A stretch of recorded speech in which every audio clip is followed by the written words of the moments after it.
좋은 태도에서 좋은 열매가 맺힌다라는 제목으로 하나님 말씀 함께 나누겠습니다. 오래된 책이지만 성공학과 자기 처세술에 있어서 교과서와 같은 책이 있습니다. 1994년에 스티븐 코비가 쓴 성공한 사람들의 7가지 습관이라는 책입니다. 아마 많이 듣고 또 많이 읽어봤을 것입니다. 좀 두꺼운 내용이지만 읽어보면 한 가지 단어로 요약할 수 있습니다. 태도입니다.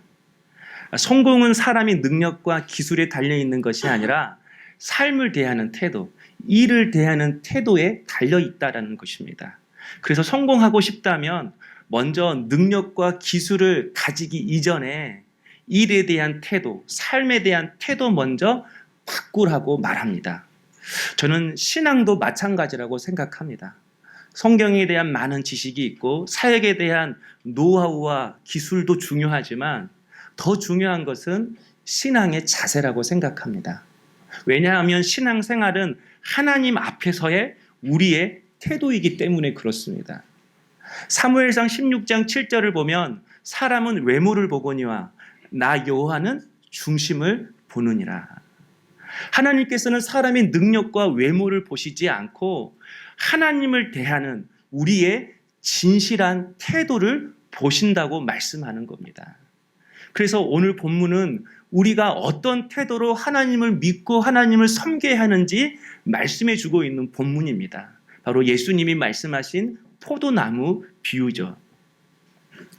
먼저 본문을 해석하면 하나님은 농부이시고 예수 그리스도는 포도나무가 되십니다. 그리고 우리는 포도나무이신 예수께 붙어있는 가지라고 말씀합니다.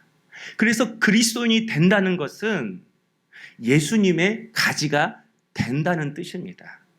우리가 예수님의 가지가 될 때 비로소 하나님과 관계를 맺게 됩니다. 바로 그 관계는 하나님이 나의 농부가 되시는 겁니다. 하나님이 나의 농부가 되시는 그 순간 하나님은 자신의 사랑으로 자식처럼 나무와 가지를 돌봅니다. 또 그저 사랑하는 것만 아니라 자신의 모든 능력을 동원해서 그 가지가 열매 맺게 하시는 것입니다.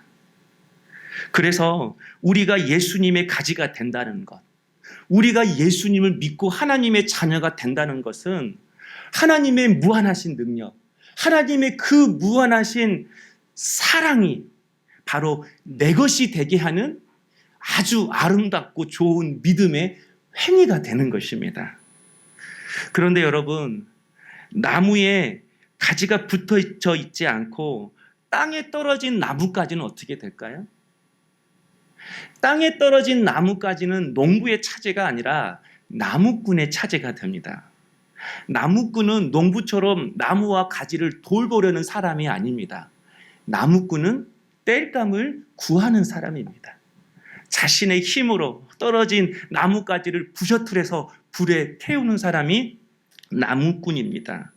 그래서 가지는 반드시 나무에 붙어 있어야 합니다. 이 말은 예수 그리스도를 믿는 성도는 반드시 예수님의 가지가 되어야 한다는 거예요. 반드시 예수님께 붙어 있어야 한다는 거예요. 이게 예수를 믿는 성도의 태도라는 것입니다.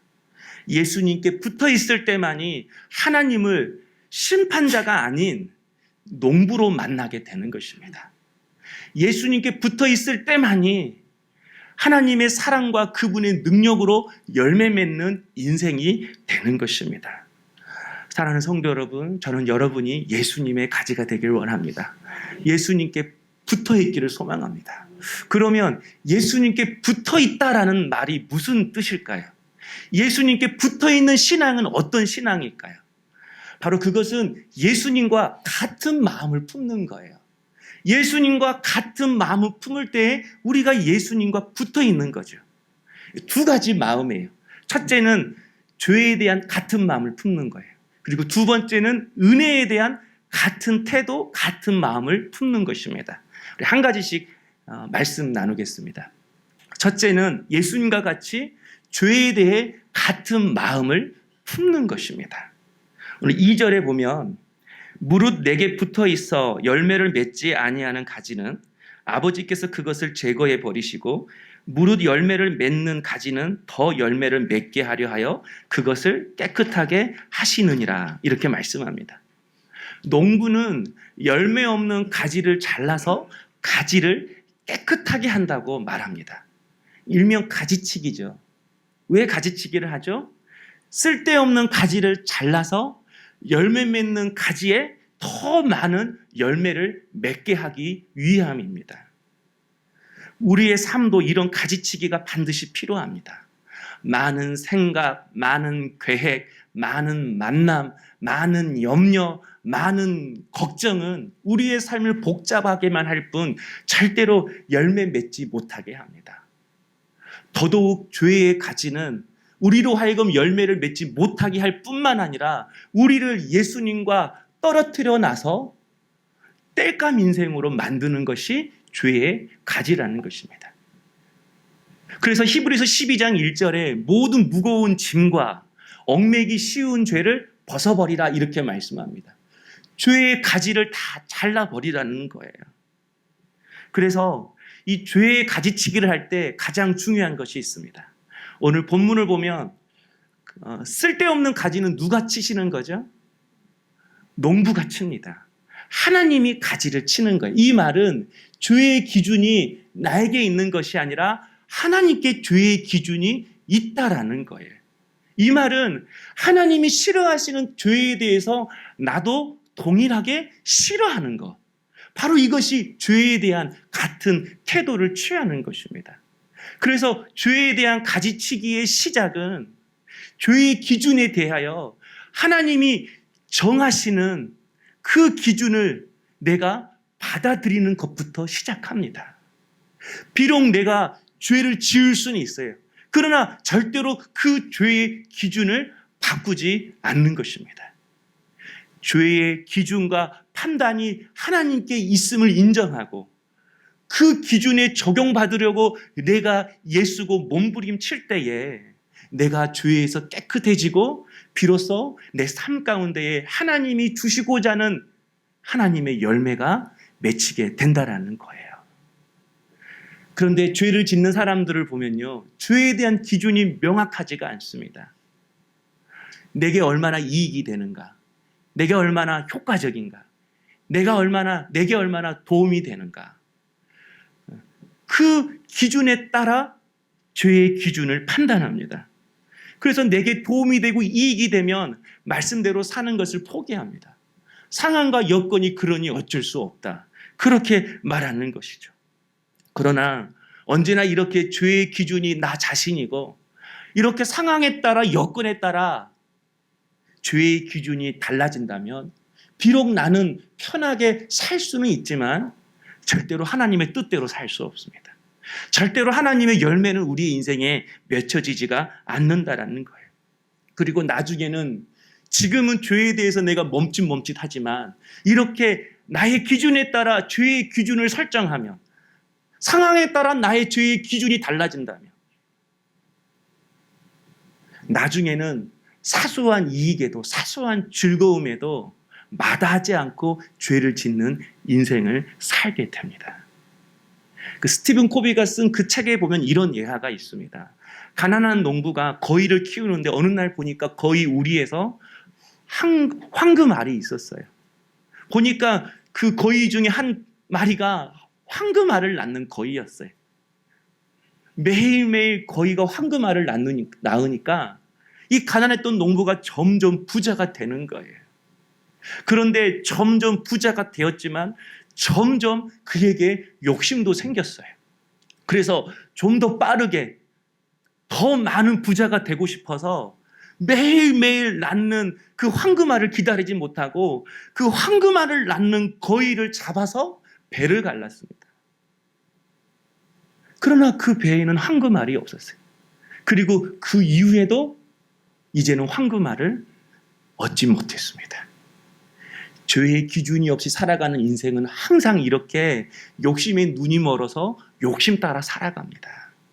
내 이익 따라, 내 삶의 모습 따라 내 삶이 그렇게 흘러간다는 거예요. 어떤 개그맨이 그랬다잖아요. 담배를 굉장히 뭐 담배가 죄라는 게 아닙니다. 담배를 굉장히 많이 피는데 새해 첫날 집에 신문을 열자마자 그 신문사가 신년 특집으로 금연에 대한 내용을 적었어요. 그러니까 신문을 보니까 그 담배 피지 않는 폐와 담배 피는 폐를 비교해 놨어요. 그리고 더 밑에는 더 선명하게 담배를 10년 핀 폐, 20년 핀 폐 이렇게 선명하게 보여준 거예요. 그러니까 이 연예인이 그 신문을 보고 충격을 받았어요. 충격을. 아, 담배를 피면 이렇게 되구나. 신문을 통해서 알게 된 거예요. 그래서 그 다음 날 담배를 끊지 않고 신문을 끊었다고 합니다. 좀 늦게 오시나요? 항상 이러는 거예요. 내가 바뀌어지는 것이 아니라, 내가 버리는 것이 아니라, 내가 잘라버리는 것이 아니라 내가 숨기는 거죠. 그래서 하나님이 때론 직접 가지치기를 하십니다. 우리를 연단하시는 거죠. 여러분, 그럴 때 고통이 들어옵니다.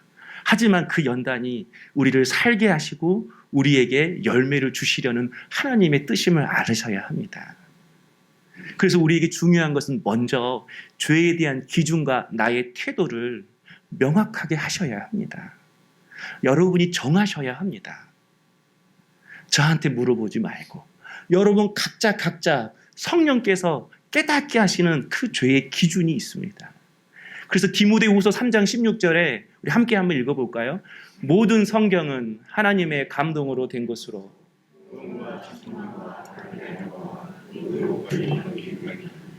아멘. 성경을 읽을 때에 죄에 대한 기준이 무엇인지, 죄에 대한 하나님의 기준이 무엇인지 성령께서 깨닫게 하신다라는 사실이에요. 죄의 기준은 목사가 가르쳐 준 게 아닙니다. 저마다 다 다릅니다. 성령을 통해 깨닫게 하시는 그 기준만큼 내 기준이 정해지는 거예요. 그래서 이제 남은 후반기, 이제 가을도 왔으니까 여러분하고 다시 사도행전 이후부터 말씀 통독을 시작하려고 합니다. 이유는 하나입니다. 이제 남은 후반기 여러분의 삶 가운데에 이제 정말 열매가 맺어졌으면 좋겠어요. 그러기 위해서는 열심히 사는 것도 중요하지만 지금 여러분의 가지 가운데의 수분을 빼앗는 죄의 가지를, 세상의 가지를 여러분이 자르셔야 합니다. 그러나 그 죄의 가지의 기준은 말씀을 읽을 때에 성령께서 깨닫게 해주신대요. 오늘 말씀을 읽으면서 우리 성도님들과 함께 각자 말씀을 읽으면서 죄에 대한 기준을 내가 정했으면 좋겠다, 그런 생각이 들었습니다. 비록 내가 죄를 지을 수 있고 내가 그 부분에 대해서 넘어질 수는 있지만 분명한 기준을 정하고 여기에 대해서 내가 분명한 태도를 가지는 겁니다. 그래서 그것을 내가 지키지 못하면 회개함으로 나가면 되는 것입니다. 바로 이것이 하나님을 경외하는 거예요. 물론 많이 헌신하고 많이 드리고 주를 위해 사는 것이 하나님을 경외하는 삶이지만 가장 기본적인 하나님을 경외하는 삶은 하나님이 싫어하시는 죄에 대해서 나도 동일하게 싫어하는 마음을 갖고 하나님 앞에 나아가는 것. 바로 그것이 하나님을 경외하는 것입니다. 그래서 성경 통독의 이름도 정했어요. 하나님의 경외함을 배우는 성경 통독. 너무 잘 붙인 것 같아요. 이제 남은 후반기 여러분, 우리의 모습이 말씀을 통해서 내 삶의 가지치기, 죄의 가지치기를 함으로 더 많은 열매를 맺게 되는 우리 성도님 될 수 있기를 주님의 이름으로 축원합니다. 두 번째는 은혜에 대한 같은 마음을 품는 거야. 그러니까 하나님의 은혜에 대해서 내가 귀히 여기는 것입니다. 5절 말씀에 보면요, 그가 내 안에, 내가 그 안에, 이런 표현을 합니다. 그가 내 안에, 내가 그 안에 있어야 한다. 주님과 내가 서로 붙어 있어야 한다라는 거예요. 그러면 어떻게 붙어 있는 거죠? 7절에 나옵니다. 너희가 내 안에 거하고 내 말이 너희 안에 거하면 무엇이든지 원하는 대로 구하라. 그리하면 이루리라. 주님이 내 안에 거한다라는 그 뜻은 주님의 말씀이 내 안에 거한다는 겁니다. 가지가 매일매일 수분과 영양을 포도나무를 통해서 공급받듯이 이 말씀의 은혜, 말씀의 수분이 매일매일 내 심령으로 흘러 들어와야 한다는 거예요.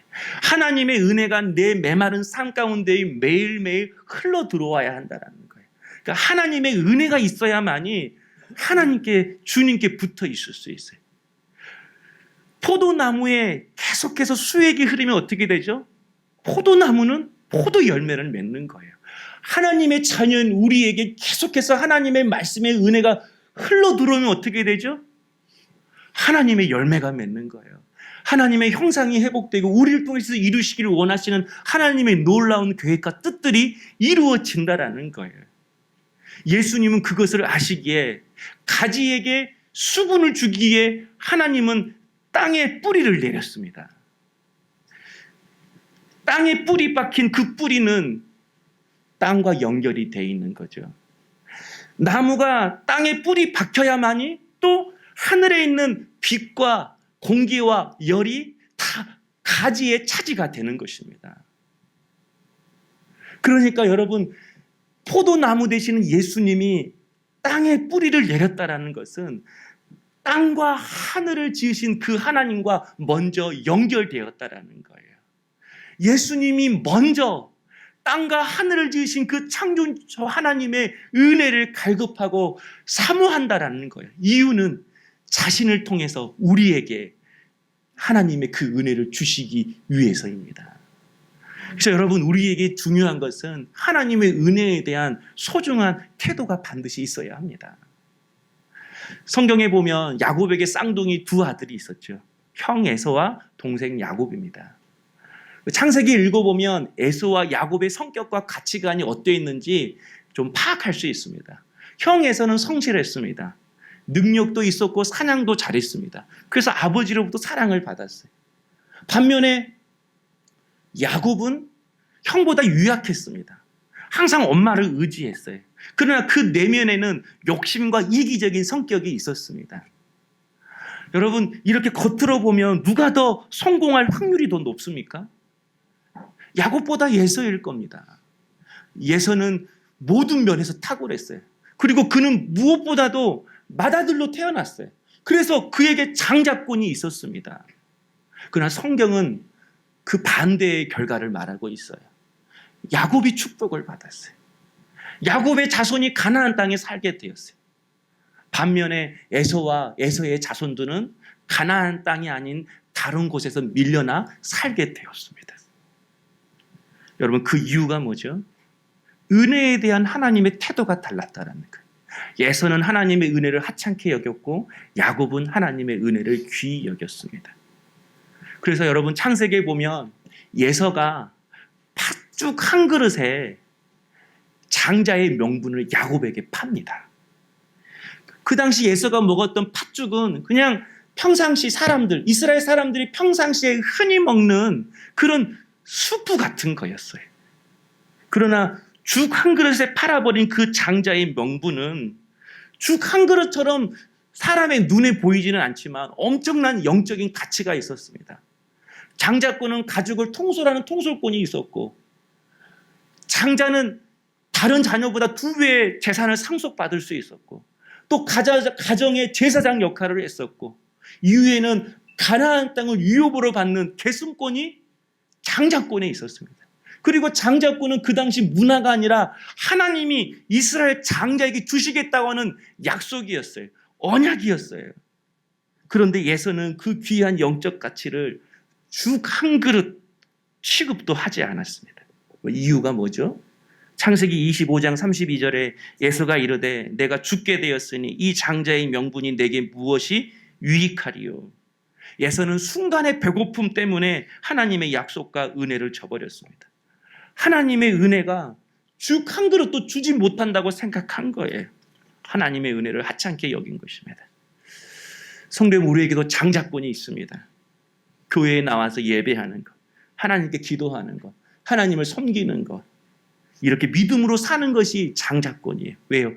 하나님의 자녀만이 할 수 있는 특권이기 때문에 그렇습니다. 믿음 있는 사람만이 이렇게 할 수 있기 때문에 그렇습니다.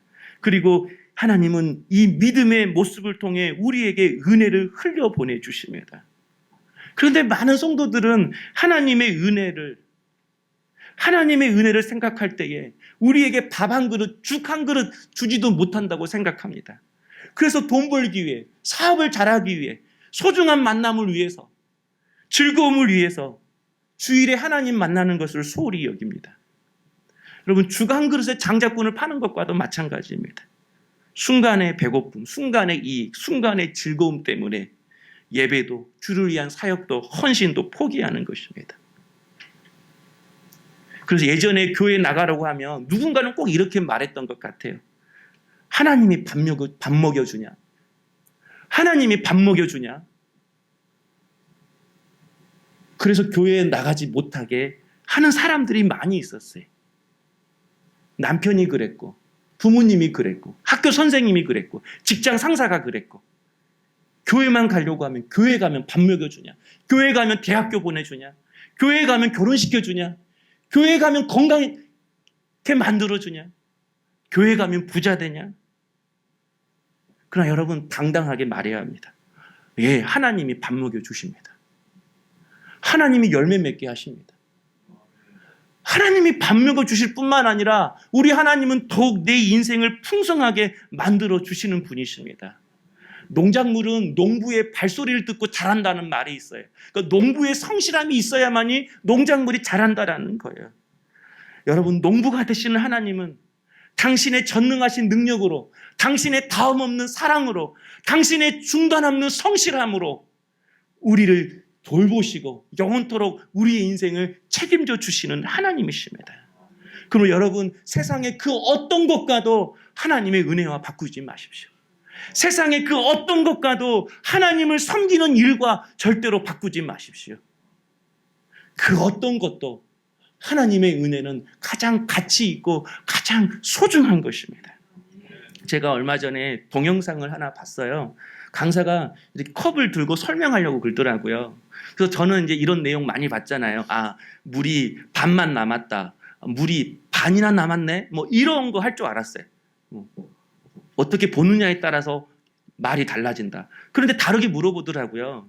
이 컵 안에 물이 얼마 정도 있습니까? 이렇게 물어보았어요. 그러니까 회중들이 30ml 정도 있습니다. 어떤 회중은 50ml 있습니다. 이렇게 말하는 거예요. 그 대답을 듣고 그 강사가 그러는 거예요. 이 물은 시간이 지날수록 무게가 달라집니다.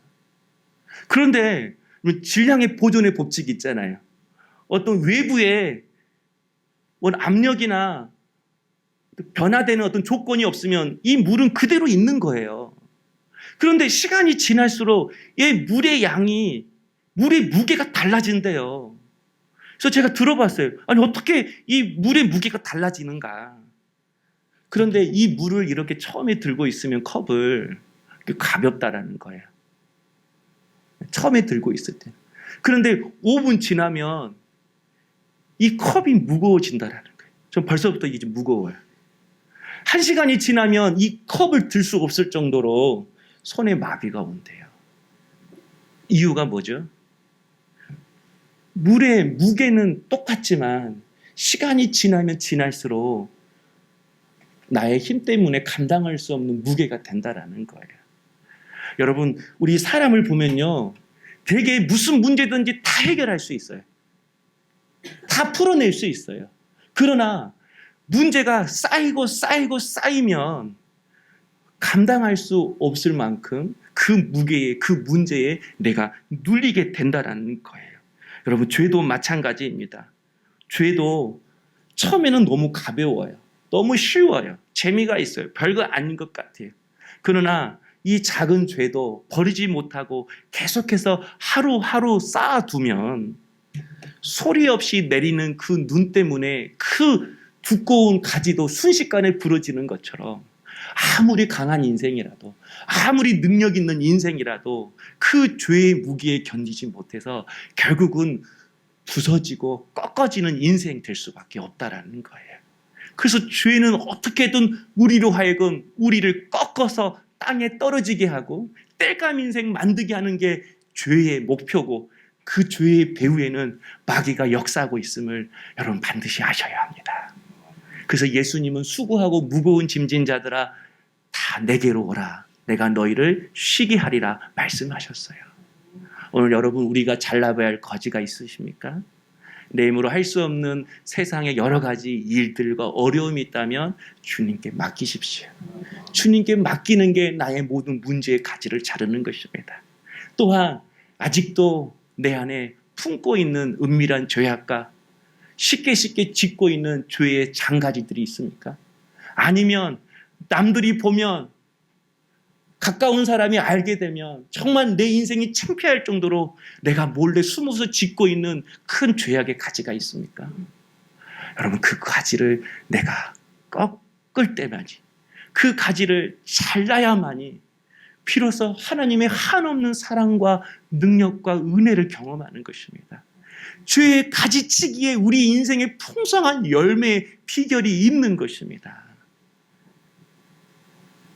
죄에 대한 분명한 태도를 통해서 하나님을 경외할 수 있는 우리 사랑하는 성도님 될 수 있기를 원하고, 내 삶을 무겁게 하는 내 마음의 짐, 그리고 내 영혼을 무겁게 하는 죄의 짐들을 오늘 이 시간 주님께 맡김으로 모든 가지들을 잘라버리는 우리 성도님 될 수 있기를 주님의 이름으로 축원합니다.